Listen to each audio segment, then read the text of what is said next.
Cinebois to Cinemen episode 73. 73. Hope you're well wherever you are, whatever you're doing. This week, that definitely wasn't the third time of trying it. Episode 73 as well. What did I say? Well, no, just the fact there's 73rd episode, 72 episodes of you getting it. You're going to have that intro pretty well nailed by now. Yeah. Obviously not. This week, Hidden Gems. Yeah. Not a film. No. But two films. Yeah. That fall under the bracket of what we consider to be hidden gems. Yeah, that's right, yeah. Films that we feel are not necessarily talked about enough and need a bit more light shined upon them. Yes, definitely. For those that listened or viewed the last episode, you would have seen us give a film to one another, not literally. Yeah. But we both suggested a film to one another, and then we watched them, and then we're going to discuss them in detail. Yeah, looking forward to it. So the film I gave to you was Lone Star. Yep, that's right. And then I gave Shattered Glass back to you. The film, not a big bag of actual shattered glass. It was a bit weird. Yeah. Knocked on my door and ran off, and I could clearly see it was you. Yeah. Put this in your Blu-ray player. Shattered Glass, 2003, I believe. Yes, correct. Yeah, I watched it yesterday, so it's really fresh in the memory. Nice, good stuff. Yeah. Also, making a return is this. For audio listeners, we've got a pot of my urine. No. It's like a Le Creuset bowl filled with films. Yeah, scraps of paper. We put out a little poll on the Instagram asking people to provide what they thought were hidden gems. Yes. I also took it upon myself to harangue friends and family members for their hidden gems. So we've got a few, and obviously this is something that's going to be added to periodically. Yeah. We intend to do this maybe once a month. So you might be thinking, as you're watching, I've got a hidden gem that I want you guys to talk about. Yeah. Drop us a message. Hit us on the email, which I believe will be underneath. Yeah. People do that, don't they? Yeah. I'm still so uncomfortable by all the YouTube stuff. It's a realm that I feel the generation after us is much better at. Yeah. So what we'll do towards the end of the episode is we will pick one or two, one each, should we say? Yeah. Nice. Yeah. And then we will discuss those in future Hidden Gems episodes. Should yours be selected, I didn't tell many of you this if I asked you directly, but this is what my plan was, that you can either justify why you think it's a hidden gem to us, either as like a little bit of text that we'll read out beforehand, or if you're feeling especially confident, you can come on and state your case yourself. Once we've probably got a bit more confident and figured out all this shit. Putting a third seat in here is really going to mess the framing. Yeah, it really is, isn't it? I was thinking that. But yeah, obviously we'll be a well-oiled machine by that point, I'm sure. So if you are feeling confident, of course, there's no pressure. But it would be great to start getting guests on so they can kind of make their case for their film being a hidden gem. Because a lot of them, I would say, are. There's a couple I think that, I don't know, I'd be interested to hear people's arguments as to why they think they're hidden gems. Definitely, yeah, that's what it's all about, isn't it? And it's not taste, I just mean in the sense that the definition of hidden gem. They feel like kind of quite popular to me. But hey, what do I know? I think, I guess it's all about the kind of interactions you have and the conversations you have with people. And I guess for a lot of people, including ourselves, it's the kind of films that we might mention in discussions that people go, yeah, exactly. So, if that's the case, then we'll see how it goes. Yeah. So this to look forward to. Also, just quickly, the end of the brief Oscars discussion the last episode. Yeah. Made a bit of an error. Oh, dear.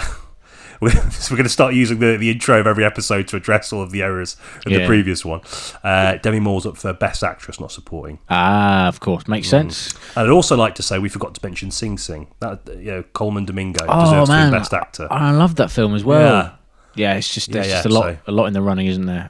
Also, I'm not 100% June 2 is nominated for Best Picture either, but it is. It is. Yeah, I double checked. Yeah. All right, that's you're fine. Right. You're off the hook. Yeah. Good stuff. Nice. Questing the cinematic void. Okay, Shattered Glass. Go, Ben. Okay, yeah, so this is a film that got on my radar largely because of Star Wars, right? Okay. Because I was curious about the young, sprightly Canadian actor in Attack of the Clones. None other than Hayden Christensen.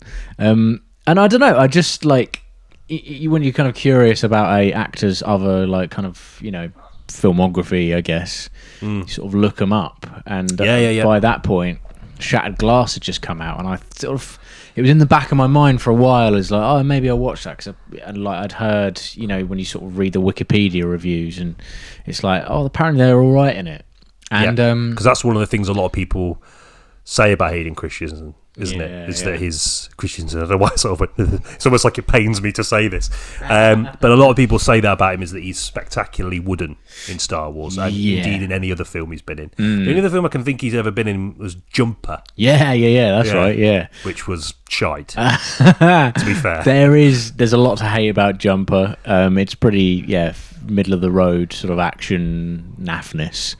Doug Liman, weirdly, like, so he can do strange. Good stuff, but it didn't work really. No, I could watch it as it's kind of in the background. Maybe shite's a bit harsh. There is a charm to it. But it's it's of the era. So on that, I kind of just saw it in like CEX, like the second hand sort of bargain DVDs, right? And I picked up and I was like, oh, I'll give this a go. I've heard, let's see what his performance is like, and I really liked it. I just thought it surprised me, not only because of his like performance, which I thought was actually geared towards his usual kind of woodenness, right? It really 100% agree. Like the way this character is, I'll get into the story in a second, but like the way he acts really works for Christensen. Like he really, it really is like, after about maybe 10 minutes you forget you're watching Anakin Skywalker.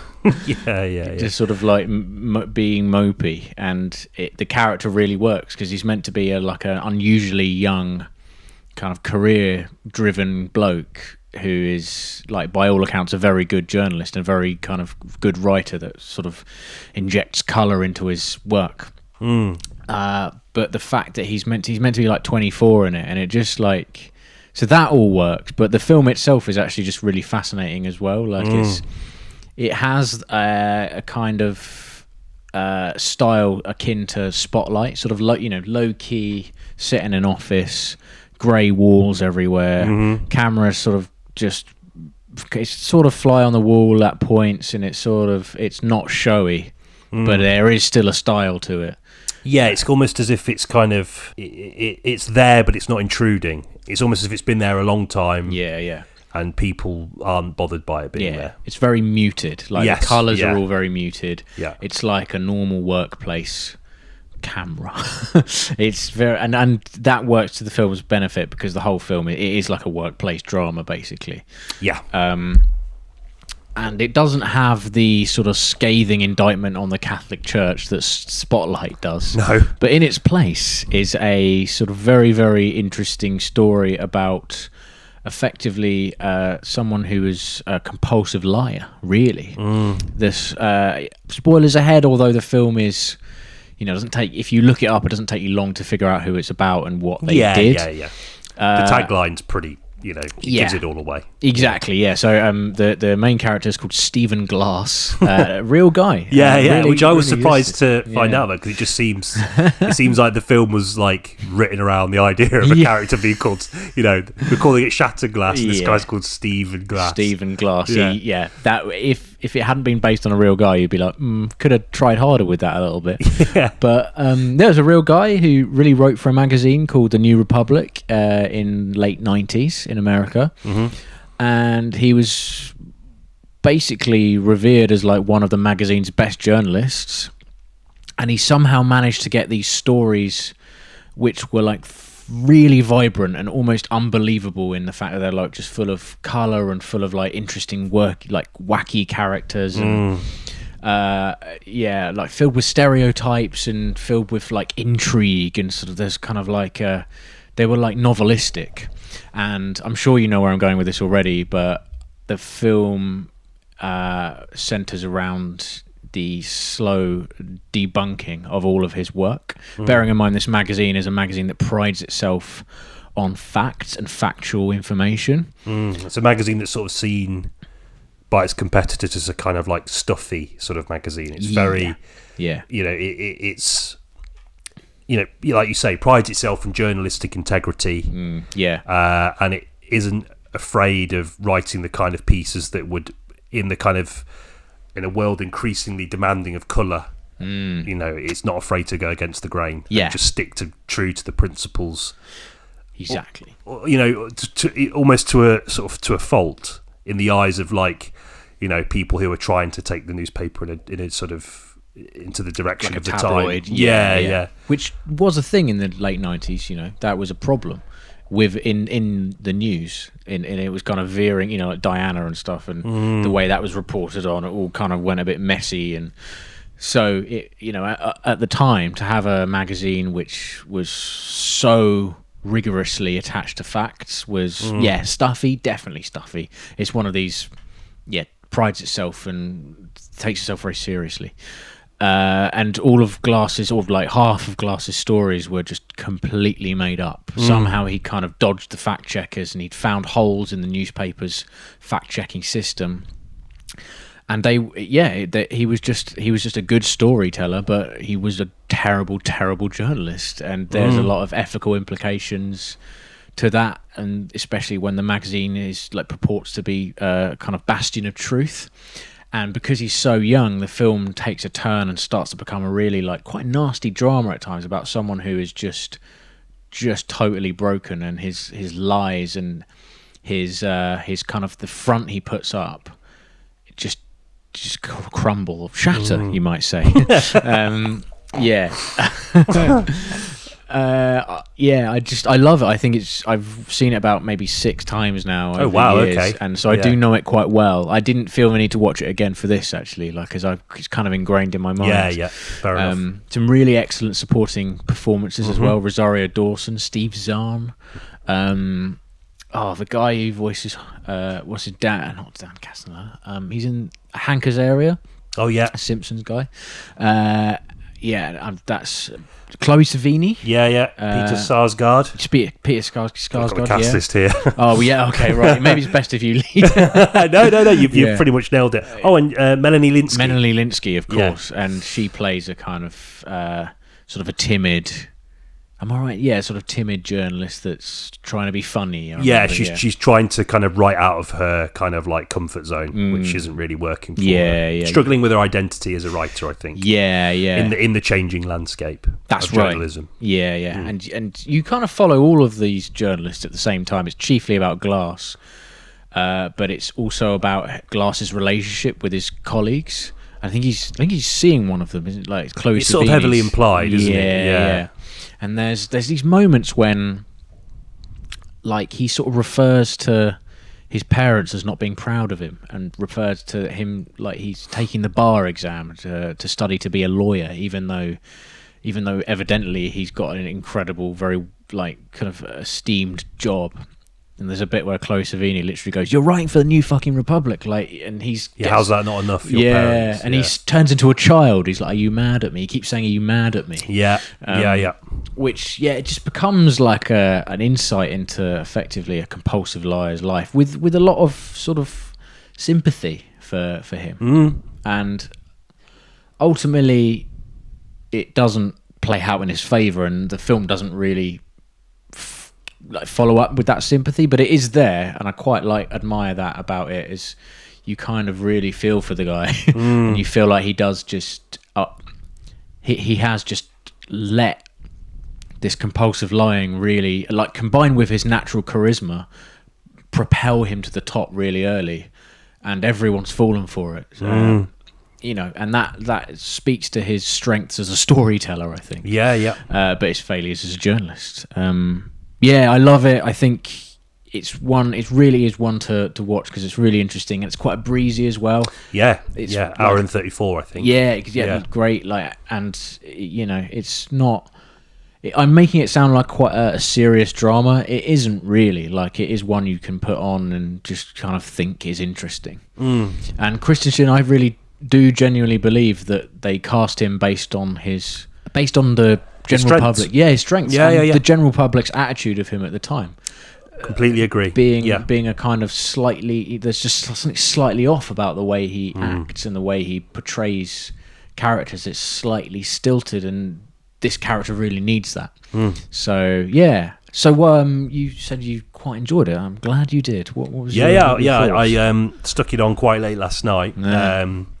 And I was really taken by it. I think initially I found Christensen's performance a little grating. Yeah. But you realise that there's there's something very deliberate about that, in the sense that you talk about this idea of him being a compulsive liar, and it makes you realise, and I think we've all probably met people like that in life. We've all met that kid in school.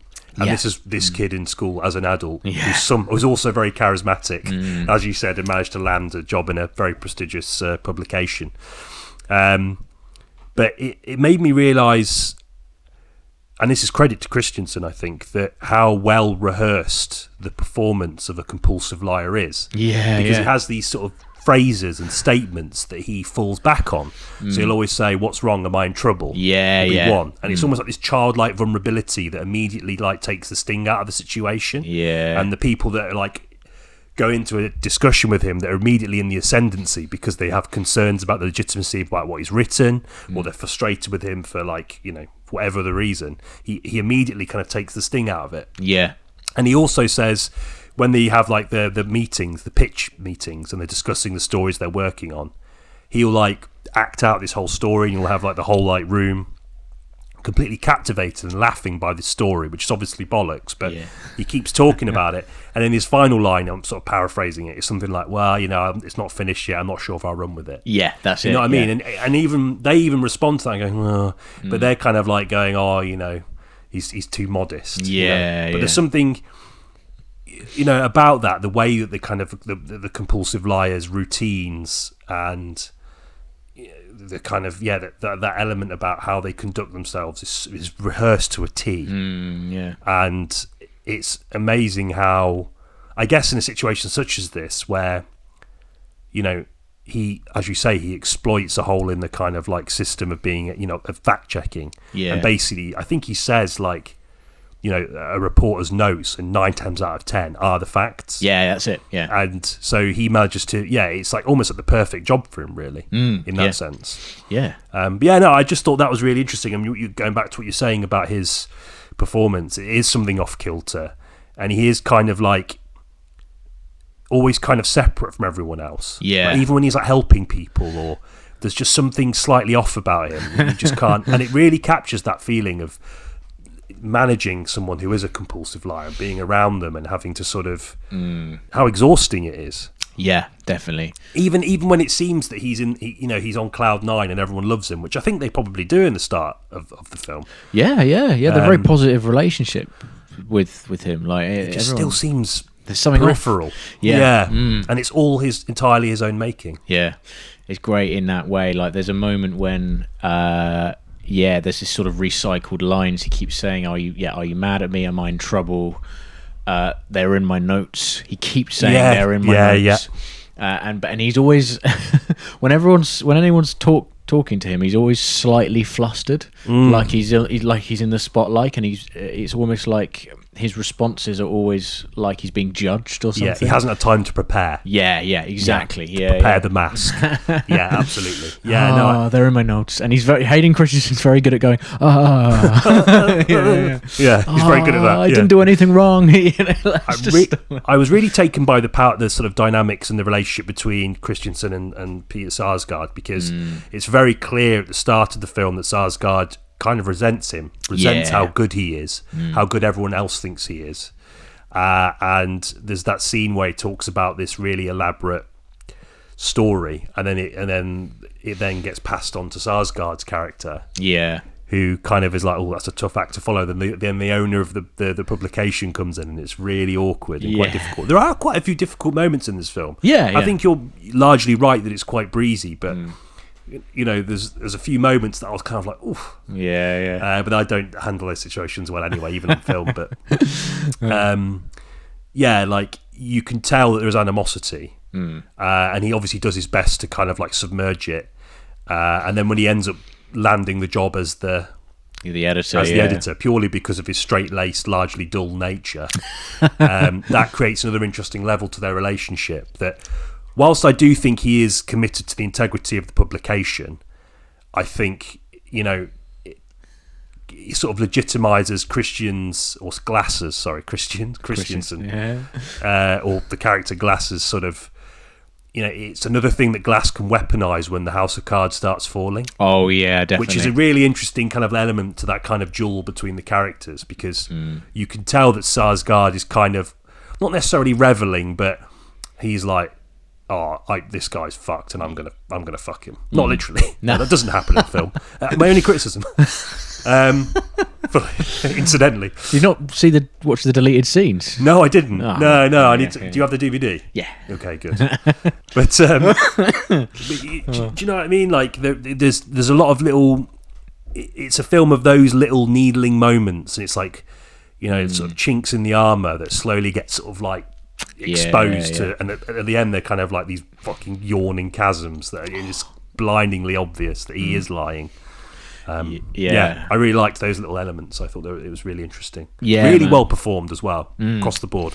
Definitely, a film like this could have been performed like a play, and it isn't. They're very realistic, and they're very, very American workplace, but a typical workplace, not even a flashy workplace. Like, it doesn't have that kind of the feeling of like a new startup with beanbag chairs and ping pong tables. Like, it's very sedate, and just like, this is a magazine, this is where the editor sits, this is where we all sit, and this is what we do day to day. And then you have this, like you say, this really, really interesting relationship, which you can tell that it's taking all of Skarsgård's character and all of his sort of might not to just lash out at this guy and be like, I fucking got you. Like, I knew there was something off about you. I knew there was something off about your stories. And it's taking all of his professional kind of stillness.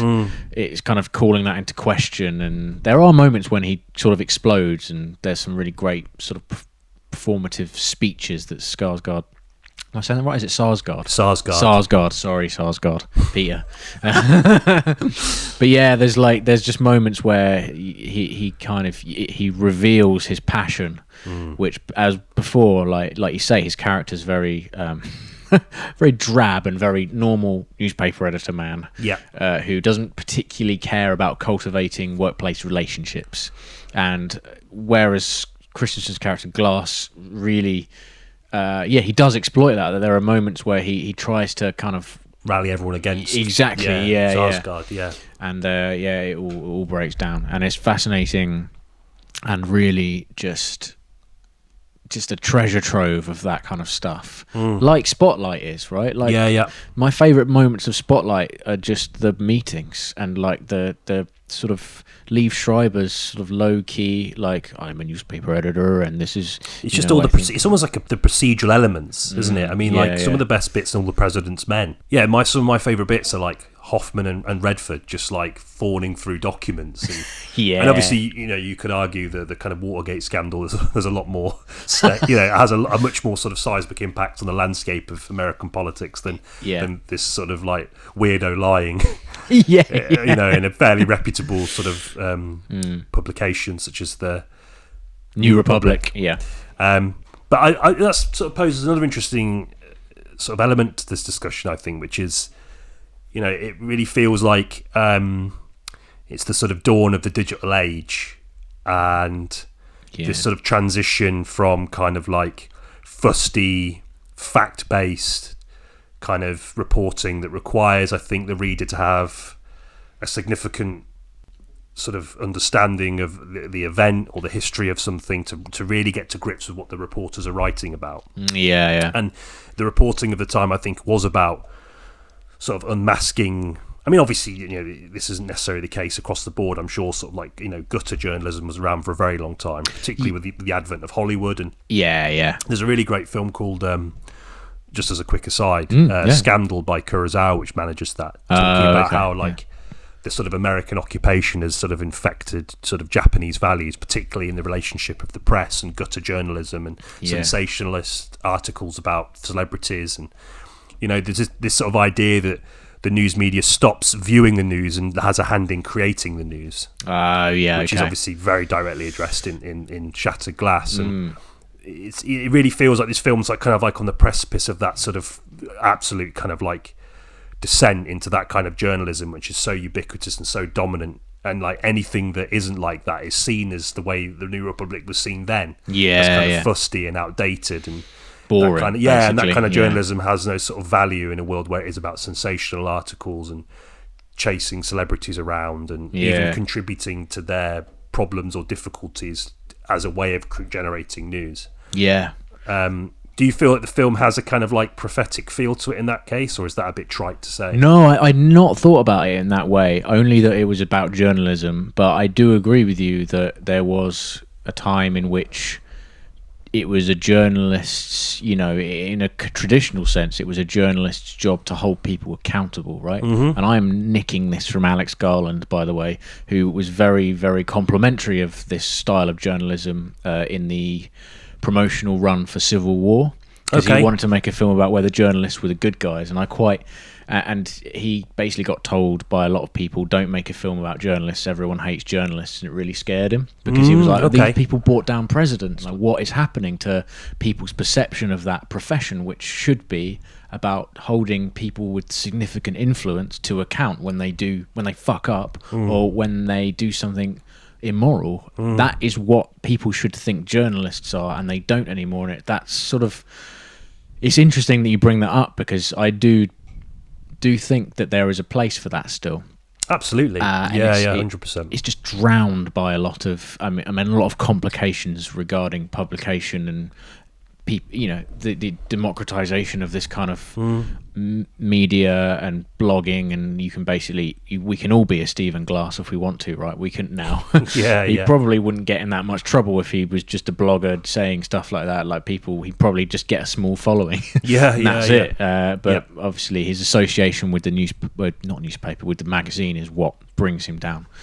So I agree. I think the film is prophetic in that way. I think you almost admire Sarsgaard's approach. I've never read.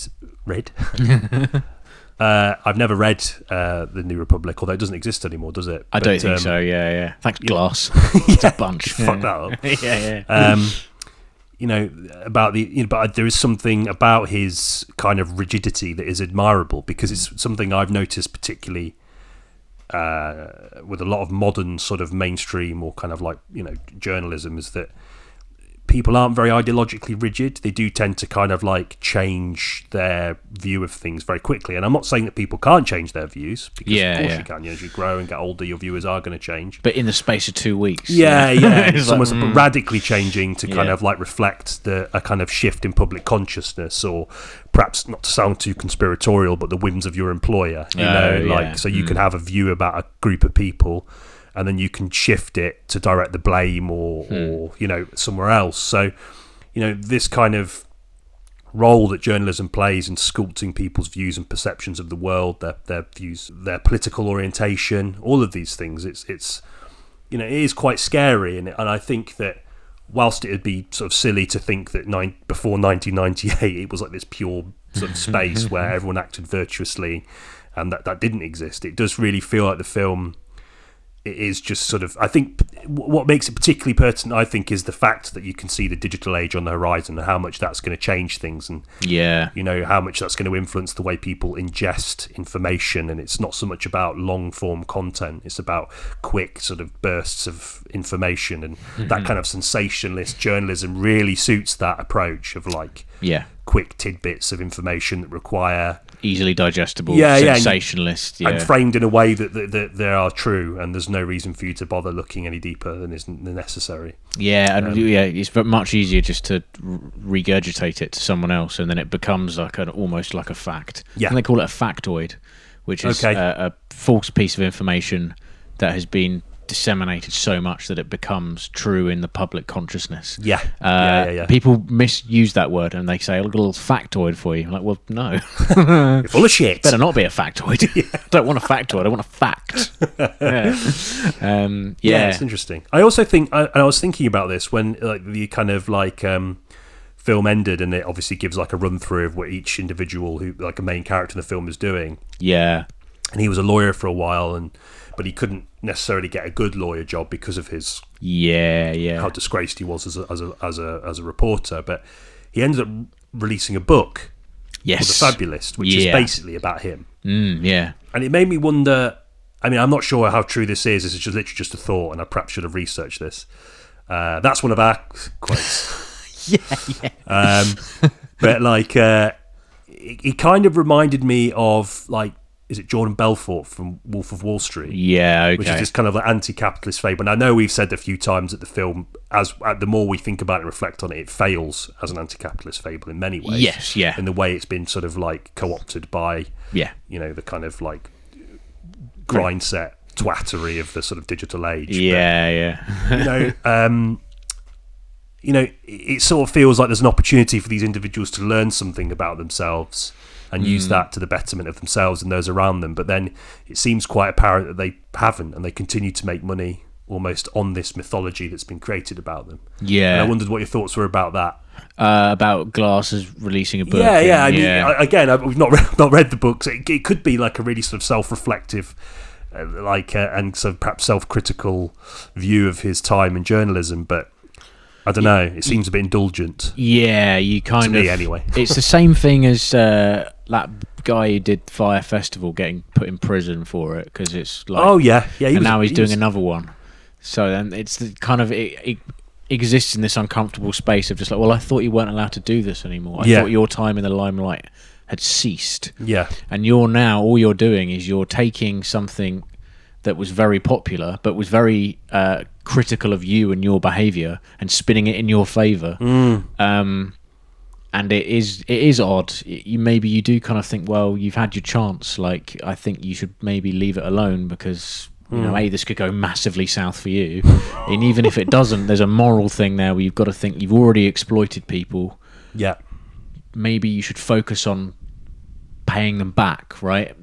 Financially or otherwise, and kind of making amends in that way and not profiting off it. Unless all the profits are going back to the people who have been affected. I don't know. It is interesting, yeah. I'm not quite sure how I feel about it. I definitely think maybe the book should have been... Because I think it was like a fiction. Yes. Fabulous. So it's like someone else. He's not called Stephen Glass in it. He's called someone, and it's kind of like... Roger Warmcherry. Yes. Made it up. Well, so did he probably. Like, I mean, that's true. Yeah. Bit of meta there. I feel meta like comedy. I feel like maybe more of an honest Yeah, I just feel like more of an honest autobiography might have been a bit more appropriate, and maybe an upfront. Like one of those ones with like a midpoint with pictures. Yeah. Selection of tasteful nudes, perhaps. Him and Peter Sarsgaard, yeah. Here I am. That's not you. Yeah. That's Hayden Christensen. Yeah. From Star Wars. Yeah. That you've edited. You've doctored these, haven't you, Steve? You can't stop, can you? And I also wonder, you know, I just joked about it, but I also wonder how, you know, how much he's recovered from his sort of compulsion. Yeah. And so in that way, maybe kudos to him for producing a work of narrative fiction where... Perhaps that was part of his healing process. Maybe. Yeah. Like looking... Because you're right, there is an empathetic view of him. You do feel sorry for him. Yeah. Like, you know, the more it becomes blindingly apparent that he is full of shit. Like when Sarsgaard takes him to like the place where this conference was, and that he writes about in vivid detail. Yeah. And it just becomes, it wasn't even, the building wasn't open, or the restaurant wasn't open. That's right, yeah. And like you can see he's like panicking, and he's desperately trying to keep this kind of like this sort of crooked, sort of fast collapsing facade, you know, going, and it is quite sad, and it's again testament to Christensen's performance, I think, and yeah, it's when he's on the defensive, it really does become quite a challenge. Yeah. You know, because there is a charisma about him, and there's a charisma about Christensen, I think, undeniably, which is what won him such high profile roles, and to watch that fade away and be replaced with, like, he's almost on the verge of tears for the entire second half of the film, and it is a challenge, and it reminds you of all those points in your life where you've been caught out, not necessarily from lying, or just like telling a stupid story to impress someone, and then it quickly falling apart in front of your eyes, really. And there's a guilt there, and a kind of your pride. You have to swallow your pride, and kind of you just want to curl up in a ball and apologize. And you can tell he's on the verge of that, but he thinks, well, maybe if I. But it's the avoidance of that makes it such a burden on people around him, isn't it? The kind of the refusal to be naked and to be vulnerable. There has to be some kind of this fanciful construction, this total artifice that has to sort of envelop. It's almost like armor. And I really liked the way they handled it, and I think you're right that a lot of the kind of vitriol level towards him comes more from the perspective of kind of journalistic integrity and the kind of perhaps prophetic way that it handles the themes and ideas of the sort of way journalism is going. A lot of it's still quite human, and even after the fact, there are people that are quite sympathetic towards him. Even though they know that, and are probably kind of like a bit weirded out by the fact that they've been and almost betrayed. Because you're betraying people. Like, you've built an image, and people have gone to him because of that image for help and support. Both sort of, it's implied in the film, kind of both personally and professionally. People have gone to him, and based on the fact that he's this kind of like writer that's been able to resurrect the kind of dying corpse of kind of fusty journalism, and he's not that. So it's like that. The size of that betrayal is massive, and the way it balances that with the human element of his character and the kind of lofty journalistic stuff, I thought was really, really well done. And I was really surprised by how well it was, because I didn't think this when you recommended it, but when the film started, I was like, oh yeah, I know. Do you know what I mean? Like, I did think, I didn't think I was going to hate it, but I thought there's a tone it sets which actually isn't conducive to the rest of the film at all. And it's but well done though. Like, it's like it sets a tone and it pulls it from underneath you, and it ends up totally being justified. But he's in this classroom, isn't he? And he's got a fantasy about sort of being a guest speaker in this classroom. Old school, and like, look how successful I am, and and he's teaching the kids, like, you can be like me as well, you can be a journalist, you can be a fucking scumbag like me. And it's an odd opening. It's full of like weird energy, helped by Christensen's natural unhinged way of saying things. Bless him. Bless him. I mean, he's back for a bit. I mean, as Darth Vader. He should do a sequel. Shattered Glass 2. The Revenge. Just him writing the book. He is back a bit. I think people have realised how much how hard he tried, and how demonising people can be, particularly Star Wars fans like Jake Lloyd. Look at Jake Lloyd. He did. There's a quote from Mark Hamill which says, like, he did exactly what George told him to. That's all he did. And this is how you repay him. And like, and the same has happened to him, although obviously he was a lot older and was able to deal with it, at least on the surface, quite gracefully.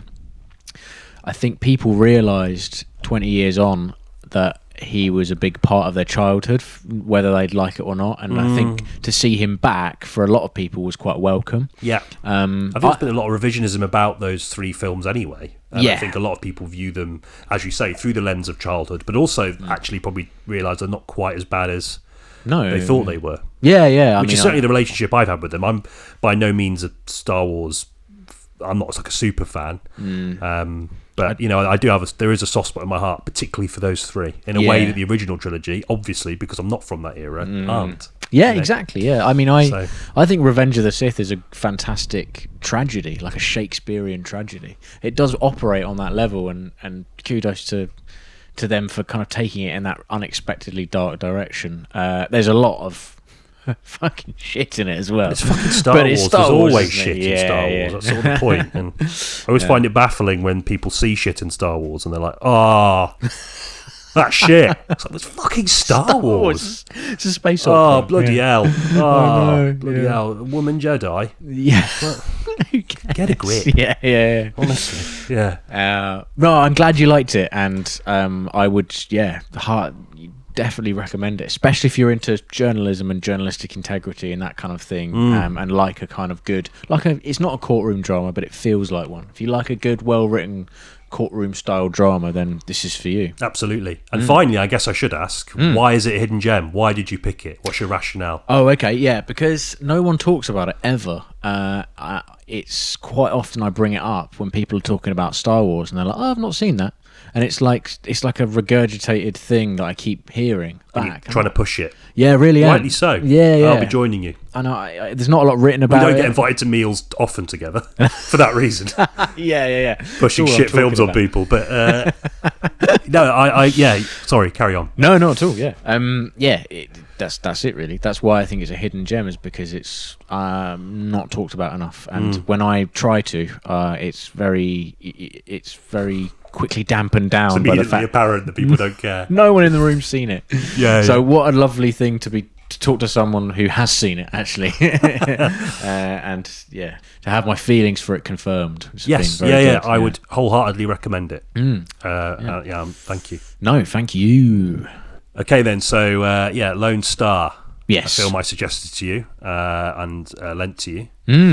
One of the reasons I picked, and I think I sort of alluded to this in the outro of the last episode, but so what kind of happens with films like this is that when they get like a Criterion release, they tend to get re-released in a very limited way across cinemas. Okay. Yeah. And that kind of brings a sense of a kind of a new audience to it, I guess. And I was seeing it come up a lot on Letterboxd and social media. Like I follow all like the local Bristol film stuff, and a lot of people were sort of saying about how great it was. Oh, okay. And I am a sucker for like those sort of big sweeping America films or books. I love them, like Thomas Pynchon, those kind of things that kind of just really attempt to unpick this kind of vast and messy yet ultimately totally dominant sort of ideology and history and way of life.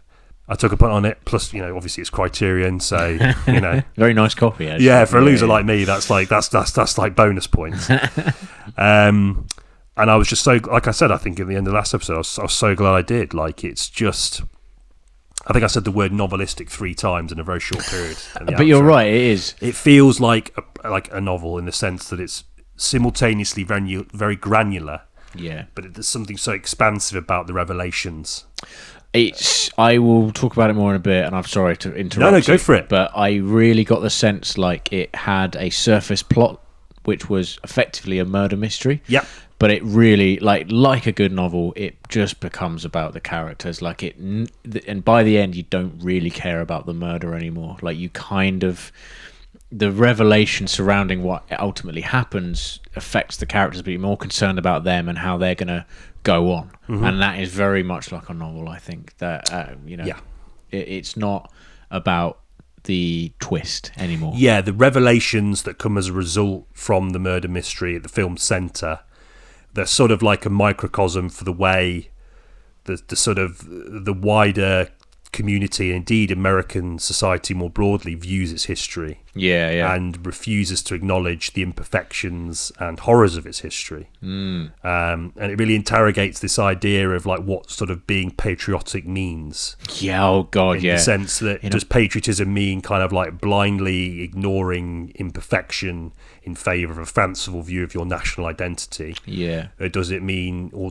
does authentic patriotism means, and this is something I subscribe to, although I wouldn't class myself as necessarily patriotic, but I do have a strong sense of place. I know where I'm from, but I would argue that the best patriots are the people that look around their environment and the country they live, and they see problems and they seek to change them and make it better for themselves and others. Right. Okay. And I think there's a battle there that plays out in the film. That is handled so masterfully, and it's kind of so essentially, without giving too much away, the plot centers on again names because I'm terrible.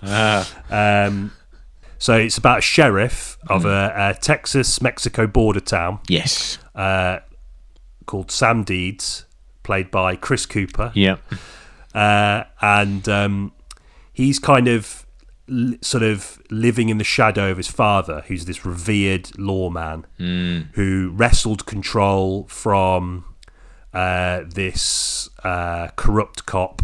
Yep. And basically forged this kind of mythology that is deeply ingrained in the town. Yeah. In the then modern time, the town is built up of many different communities, a black community, but it especially being on the border town, a Latino community. Yep, and Native American as well. And Native American, yeah. And the white community is in the minority.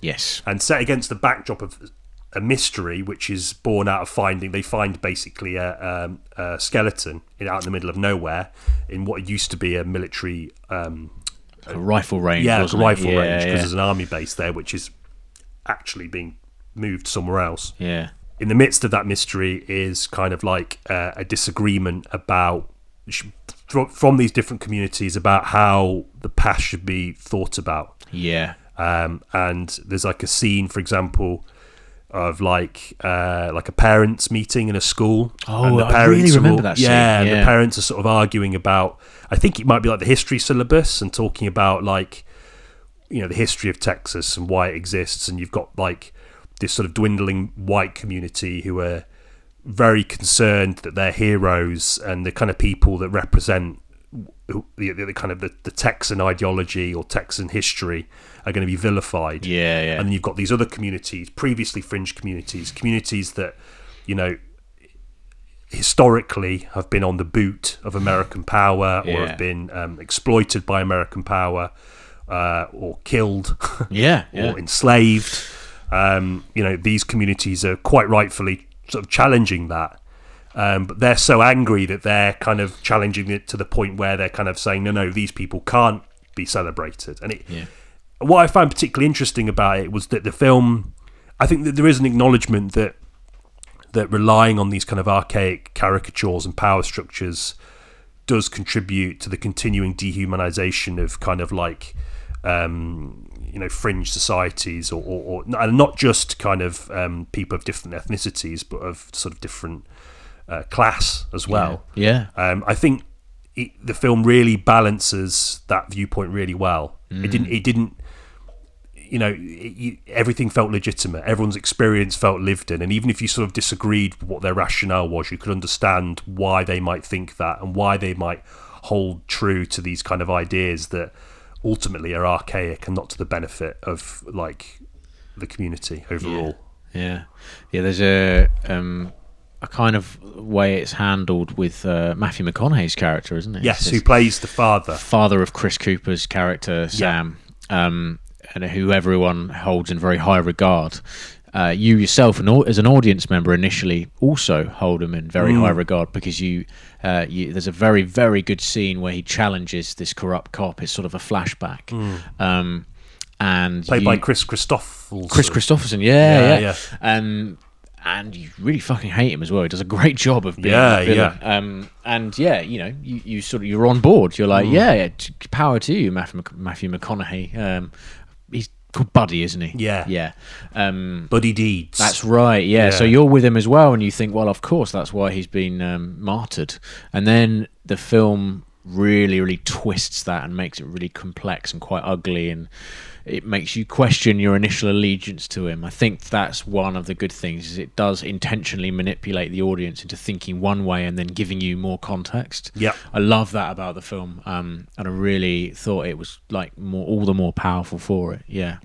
There's the novelistic element comes from, and I guess this is something perhaps should have mentioned before we kind of like get really into the nitty gritty of it, but the narrative of the film, the murder is obviously the spine of the narrative, but the film kind of drifts off into the past. The camera, just some of the best I've seen, like these sort of beautiful transitions from the then present to the past, and different people's kind of reconstructions of that past, and how their biases and their anxieties about how that past is viewed dictate the kind of nature of that transition. So you've got this kind of wistful looking back from like the town sheriff, for example, who used to be the deputy.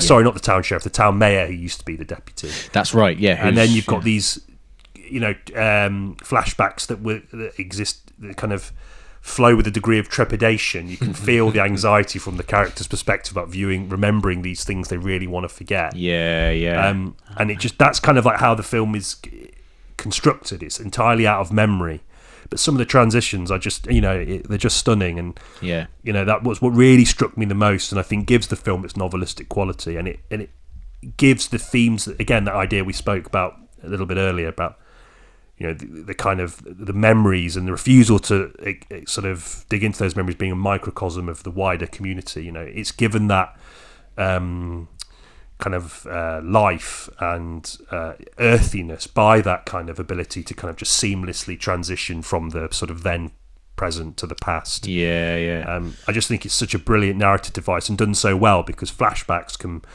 so easily make a film shit. And typically, as we said last week, I think be used as like an exposition device, or it really feels like a living, breathing part of the film in a way that it doesn't derail it. It's absolutely essential to the themes of the film, and indeed the construction of the film itself. I mean, from a technical point of view, really impressive as well. Just that basically what happens is it's all live, right? So the transition from past to present is literally done in camera, and it's the characters are always in the same location as they are. They're remembering as they're in the same place. So the camera will drift to the right, and all of a sudden you're transported 30 years earlier, and that same character is played by an actor 30 years younger, and the way it looked like a nightmare to get right. And they really nailed it, and it really, like you say, it really contributes to the feeling of being transported back into the past, and not in a way that feels like you're being taken for a fool, right? They are essential, even if they're just like kind of fleeting. Like there's a moment where Chris Cooper's character is remembering like a nice moment with his sort of high school sweetheart, and it just briefly gives you a glimpse of them by a river, just sort of smiling at each other, and there's like 2 lines of dialogue, and then it's back again. It's so nice, and Chris Cooper is so good, and it's his best performance. It's a career best. Yeah, 100%. Love the transitions. One of the highlights of the film. Absolutely. Me. There's a confidence as well in leaving narrative threads where they end. Or just not even where they end necessarily, just leaving them. And I think that's again another great sort of great comparison to a great novel, is that there's a real confidence in kind of just allowing those kind of moments of narrative just to peter out. But in petering out, there's something thematically worth that. It's not just like a narrative moment that kind of just stops and you go, that's, I think, where the novelistic brilliance comes from the film, not just in the way it handles those transitions, but also the nature of the way in which the transitions often don't lead anywhere. And it's in that not leading anywhere where you get to this idea of how complicated this situation really is, because there isn't really any answers offered, really. No. In the sense of anything sort of definitive. There's no resolution, is there? Like there's a moment where it's kind of father and son moment, and the idea prevailing throughout the film is that the father's been quite distant, and not a great man, but not as great as the legacy itself suggests either, which is again is another theme, broadly speaking. He's more complicated, and there's a the moment, legends allow. Exactly. There's just a moment where he sees pictures of his achievements that his dad's kept, and it doesn't go anywhere else. It doesn't need to go anywhere else. It doesn't need to have a moment where he's like, I love you too, they hug, end credits. Like, that sort of will happen in some way based on what you know about the characters, but you don't really need to see it. You just need to know that moment has happened, and his perspective on his father has got more complicated, and that's it. That's all you need. And it is, and again, it's kind of it smacks of the Coen brothers for me. I thought that there was a kind of, there's a very Coen-esque, I know that's a sort of film student-y thing to say, but it is quite Coen-esque, and like in the way it portrays America as well. The kind of American mythology, and it's almost like a continuation of that mythology, I think. And that's what the great American films are, and indeed any great sort of culture of is.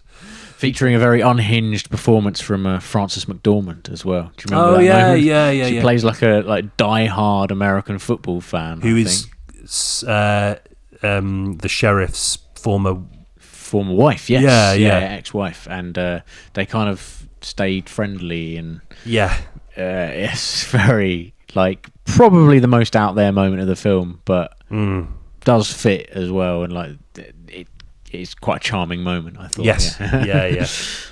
Going back to that kind of idea that the lack of conclusion, I do think there is a kind of I think I mentioned this briefly earlier, but there is a kind of idea that, you know, that not challenging these kind of caricatures and ideas is ultimately to the detriment of the majority of people in that community, in the sense that, like, the sheriff's position is under intense scrutiny because he can't fulfill this kind of mythology. He's not going to be this kind of renegade, sort of gunslinger who colours outside the lines. You know what I mean?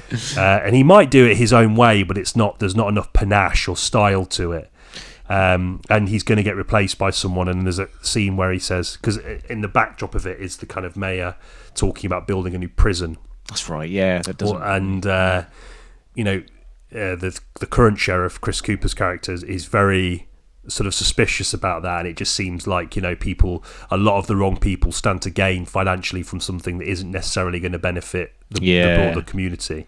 And he asks the potential new sheriff what he thinks about it. And he goes, well, it could be quite a good thing for the town. And there's this sort of idea that, like, keeping stum and not challenging anything about your past will ultimately lead to this kind of future where more people are going to be exploited. And people are just going to uncritically just accept the conditions of their environment because they're uncritical about their history. And I think there is something in that. I do think that whilst the film is quite vague in its kind of in its conclusion, which I think works again to that novelistic quality, but, you know, I think there is something there about that idea that if you don't engage critically with your past, how are you going to improve your future? You know?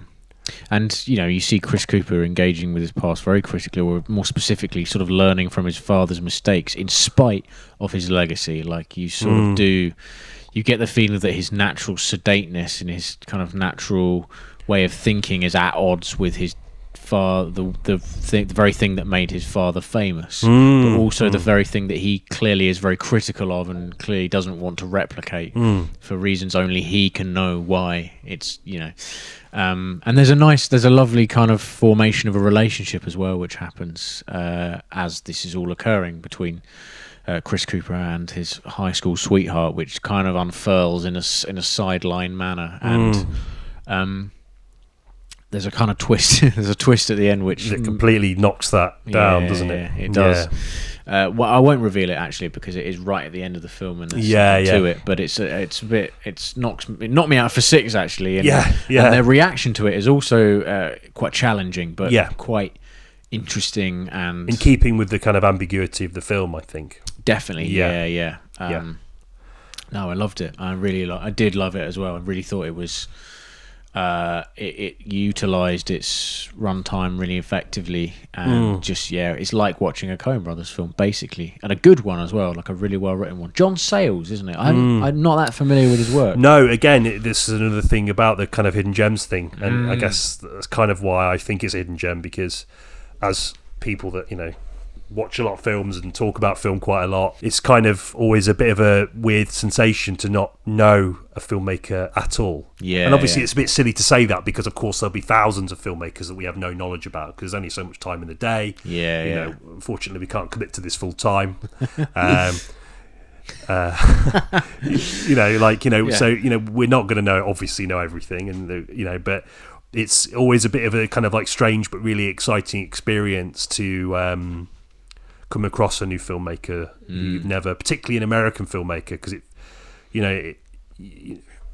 a lot easier to find kind of out about American filmmakers. It's like, say, world cinema, for example, because of the kind of cultural parallels, and despite our vast differences, obviously the kind of way in which we're kind of besieged by it, you know. The way we digest each other's media. And the kind of lopsided nature of that means that we just get far more of that stuff. So it's always a bit strange when you kind of go, God, I don't know who this is, and it's been a real treat to start to uncover his films. I hope Criterion release more, because it's quite difficult to find some of his other ones, as far as I can tell, on my very sort of cursory searches across the internet for more of his films. Because I've got the bug now, and I want more. Yeah, same. I think he's really interesting. I was just briefly reading about him. He's very well regarded, and he's got quite a meaty body of work, and all of it passed me by. I'd not heard of any of them. Yeah, he's an actor as well. He's been acted in a few things. Oh right, so I didn't even know that. You see. Yeah. No, it's cool. It's exciting. Like, it's a nice thing to sort of have someone else to kind of investigate and look into, and then of course watch their work. But yeah, as a starting point, you can't go wrong. Definitely. And it's on Criterion, so it's not exactly difficult to come by. A bit pricier, perhaps. Well, yeah. But worth it. Definitely worth it. Yeah. No, I definitely can understand why you'd think that would be a hidden gem, because I'd not heard of it. I'd not heard of John Sayles, but evidently he's very it's just a blind spot, and I think a blind spot in a lot of people's sort of radar. So yeah, totally get it. Talking of hidden gems, blind spots. Oh, okay. Here it is. I felt like a really tacked on. I need to work on the transitions, perhaps. So here we have the fabled pot of films. Me and Ben are each going to pick one. Yeah. And then they will be the topic of discussion in the upcoming, or the next, I should say, Hidden Gems episode. Yeah.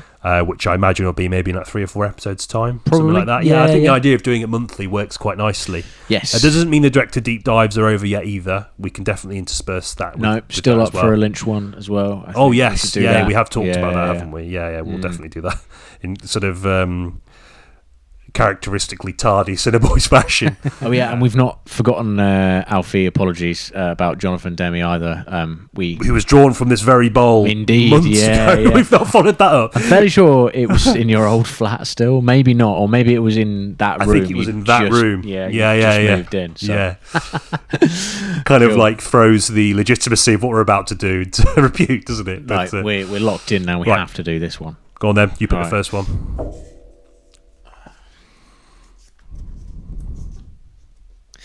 Raid 2. Okay. Dale. Okay. Yes, thank you for that. Oh yeah, by the way, thank you for everyone that commented on the Instagram. Yeah, thank you. That's really nice. Answered my incessant questioning. But yeah, Raid 2, interesting. Okay. Yeah. Indonesian film, Indonesian sequel directed by a Welsh guy, right? Yes. Yeah. Gareth. Is it Gareth? Gareth Edwards. Gareth Edwards. Yeah. Is it Gareth Edwards? I'm pretty sure. No, that's not. No, Gareth Edwards is Godzilla man. Not just that. He did like The Creator. It's definitely Gareth something. Evans. Gareth Evans. That's Gareth Evans. I didn't even need to sign in. Yeah. There you go. Nice. Cool. All right. Very good. I mean, I'm interested to hear the argument for that one. Yes. I think as far as action cinema goes, it's fairly well regarded. Yeah. Even outside of kind of like quote-unquote film fan circles. I don't know. But then again, I guess you could argue that there are probably quite a lot of people who've seen it because it's world cinema, which for some people can be a barrier. So, yeah, true. Okay. Fair enough. Cool.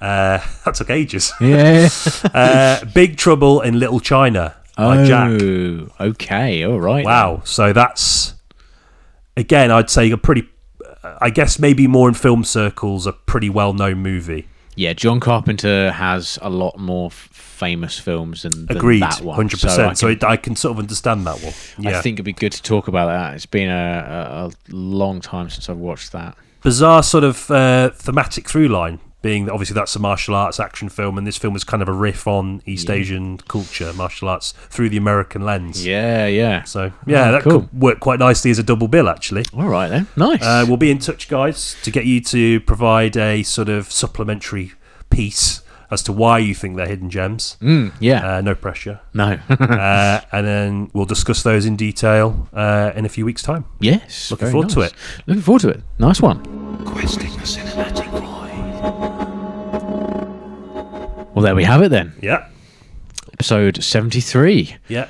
Really enjoyed that. Really liked the segue into films that weren't released this year or last year. I think it's a nice sort of change of pace. Yeah, it is nice, yeah. I think the notion of a hidden gem is just quite a nice thing to talk about, and it makes, you know, if nothing else, although it's only a 2-film list, it's still a kind of list of, you know, if our people who are listening are, you know, looking for something to watch, and it might just be a way of making these films slightly more popular. Yeah. Which would be great, because I'd love to have a conversation with someone else about a more Shattered Glass. typical conversation about Shattered Glass. Just end with, all right. Yeah. I'm not. That happens to me all the time. Have you seen that? No, I haven't. No. Oh, it's the guy that wrote. Oh, I like that one. Yeah. Yeah. Okay. Yeah. Okay. Yeah. Does he have a lightsaber in it? Nah. No, I think you're right, and I'm particularly looking forward to discussing other people's hidden gems. Same. Yeah. These Because two should be really interesting. Yeah, I think there's obviously a story attached to those recommendations, and that excites me almost as much as talking about the film. So hopefully we can uncover those in a few weeks' time. Nice. Thank you to Dale and Jack. Thank you. Recommendations. Yes. Yeah. Next week, Monkey. Yes. Yeah. Which earlier on I went on Rotten Tomatoes and they'd misspelled it money. So Good stuff. Good journalism. Yeah. I watched Longlegs quite recently. Yes. So did I fairly last month. Yeah. Well, I will not say anything about what I thought of the film until we'll reserve that for next week. But it got me thinking about Neon, the rise of Neon against a kind of, you know, the sort of A24's horror trajectory. It sort of seems to be existing in a sort of parallel, in tandem, I suppose, to that company. Yeah, I think, kind of like companies like Neon and perhaps like Blumhouse. Yeah. These, you know, it prompts a discussion not only about the film, of course, and the work of Osgood Perkins, the director of both Longlegs and Monkey. But also the kind of discussion around crowd pleaser horror films, modern.